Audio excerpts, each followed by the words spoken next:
Welcome to గ్లైక్ edits. ఈరోజు మనం పల్లి మిరపగింజల చట్నీ గురించి ఎలా చేయాలో తెలుసుకుందాం. ముందుగా పల్లీలు 1 కప్పు, 2 టమాటాస్ అండ్ మిరపకాయలు కొన్ని తీసుకుందాం.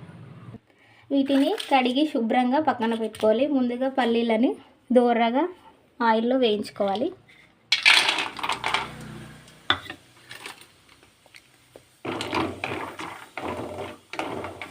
బాగా కొంచెం లైట్గా వేయించుకోవాలి. ఎక్కువ రెడ్ కలర్ వచ్చే వరకు వేయించుకోకూడదు.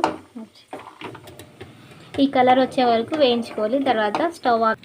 పల్లీలను మిక్సింగ్ బౌల్లో వేసుకోవాలి. తర్వాత మనం కట్ చేసుకున్న టమాటా ముక్కలు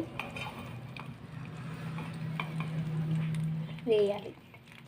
అలాగే పచ్చిమిర్చి కూడా వేసుకోవాలి. కొద్దిగా సాల్ట్ వేసుకోవాలి. కొంచెం పోపు దినుసులు వేసుకోవాలి. ఇవి వేడయ్యాక మనం ముందుగా ప్రిపేర్ చేసుకున్న ఈ చట్నీని ఇంట్లో వేసి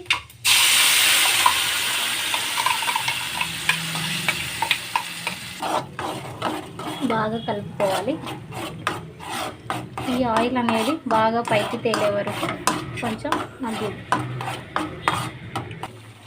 ఇలా గోల్డెన్